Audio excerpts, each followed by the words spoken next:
Halo kawan Wisesa, kembali lagi bersama saya Dr. Selma. Kali ini kita akan membahas seputar kopi dan manfaatnya untuk kesehatan.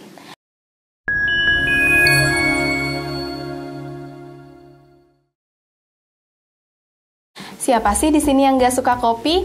Kayaknya hampir semua orang saat ini sangat menggemari kopi ya, dan bahkan sudah menjadi kebutuhan sehari-hari. Sebelum kita bahas manfaat kopi, kita bahas dulu ya sedikit mengenai buah kopi. Biji kopi yang kita konsumsi dipanen dari buah kopi yang disebut dengan cherry kopi. Cherry kopi yang matang warnanya merah dan ada juga yang berwarna kuning. Untuk cherry yang belum matang warnanya hijau. Setelah cherry kopi dipanen, kulit dan daging buahnya dikupas, kemudian biji kopinya dikeringkan. Biji kopi yang telah kering warnanya hijau dan kita menyebutnya sebagai green bean.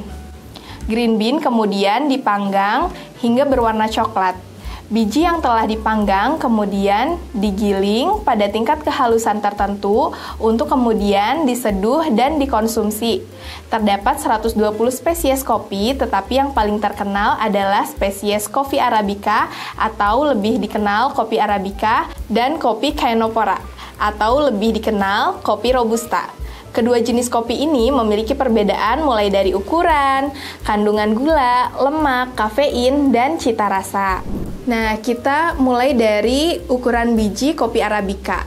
Bentuknya memanjang atau oval, untuk kopi Robusta itu bentuknya lebih ke membulat. Kemudian kandungan gula dan lemak pada kopi Arabica memiliki 60% lemak atau lipid lebih banyak dan konsentrasi gula 2 kali lebih banyak dibandingkan dengan Robusta. Hal inilah yang membuat orang lebih menyukai cita rasa yang diberikan oleh kopi Arabica. Untuk kandungan kafeinnya, kopi Arabica lebih kecil dibandingkan dengan kopi Robusta. Kopi Arabica memiliki kandungan kafein 1,5%, sedangkan kopi Robusta memiliki kandungan kafein 2,7%. Untuk cita rasa, kopi Arabica cenderung lebih asam, bahkan ada yang memberikan cita rasa buah dan bunga. Untuk kopi Robusta memiliki cita rasa pahit dan pekat. Kopi sebenarnya minuman yang menyehatkan, namun tergantung bagaimana cara kita mengolahnya dan seberapa banyak kita mengkonsumsi kopi tersebut. Saat ini banyak kopi yang diolah menjadi berbagai macam varian, hingga membuat minuman kopi ini cenderung tidak sehat. Karena adanya bahan tambahan seperti gula, biasanya dalam bentuk gula pasir atau sirup-sirupan berperisa, dan lemak biasanya dalam bentuk creamer. Untuk dapat memperoleh manfaat kopi yang baik bagi kesehatan, selain memperhatikan bahan tambahan, tentu harus diperhatikan juga kadar kopi yang dikonsumsi. Batas asupan kopi bagi kebanyakan orang tidak lebih dari 3 cangkir per hari. Namun, kita harus tetap mempertimbangkan hal-hal seperti apakah aktivitas kita memang mengharuskan minum kopi, apakah tubuh kita sensitif terhadap kafein, karena bagi orang-orang yang sensitif akan merasakan beberapa efek samping dari konsumsi berlebih, seperti dada terasa berdebar, kemudian sulit tidur, kemudian perih pada perut, hingga sering buang air kecil. Kopi jika tidak dikonsumsi tanpa bahan tambahan seperti gula dan lemak dapat menyehatkan. Hal ini tidak lain karena komposisi kopi terdiri dari kandungan berikut. Yang pertama, asam klorogenat.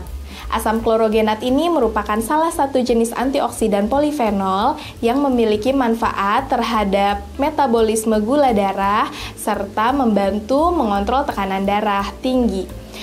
Karena termasuk antioksidan, zat ini sangat baik untuk melawan radikal bebas penyebab berbagai penyakit pada tubuh. Oleh karena itu, sebenarnya kopi dapat mencegah peningkatan kadar gula darah pada penderita diabetes tipe 2 dan dapat mengurangi resiko diabetes pada orang yang sehat, asal tidak menambahkan gula pada kopi. Yang kedua, trigonelin. Trigonelin merupakan senyawa alkaloid yang memiliki fungsi sebagai pengolah vitamin B3 yang merupakan asam nikotinat. Trigonelin ini memiliki manfaat yang sangat baik terhadap pencegahan masalah gigi berlubang, sehingga sangat baik dikonsumsi oleh mereka yang memiliki masalah tersebut. Selain itu, trigonelin juga mampu membantu menghambat perkembangan bakteri. Yang ketiga, kafein. Zat kafein ini sudah sering kita dengar kandungannya di dalam kopi. Kafein juga bisa ditemukan seperti pada teh, coklat, dan obat-obatan. Zat kafein ini merupakan zat psikoaktif yang memiliki kemampuan sebagai stimulan sistem saraf pusat. Kafein ini memiliki efek yang baik apabila tidak dikonsumsi secara berlebihan. Baiknya dikonsumsi tidak lebih dari 200 mg per hari atau setara dengan 2-3 cangkir kopi. Kemudian yang keempat, kafestol atau kahweol. Kafestol serta kahweol ini merupakan senyawa alami yang hanya ditemukan pada biji kopi. Senyawa-senyawa tersebut dapat memberikan efek seperti anti peradangan, anti kanker, dan anti diabetes. Meskipun kopi memiliki kandungan zat yang baik, namun jumlah kadarnya akan sangat bervariasi tergantung dari jenis biji kopi yang dikonsumsi. Cara pengolahan serta jumlah konsumsi kopi juga sangat mempengaruhi. Nah, kawan Wisesa, itulah kandungan kopi yang dapat bermanfaat untuk kesehatan. Selanjutnya kita bahas apa lagi ya seputar kesehatan? Kalau kalian punya saran, kalian boleh tulis di kolom komentar ya. Jangan lupa like, komen, dan subscribe channel ini biar kalian gak ketinggalan informasi seputar kesehatan.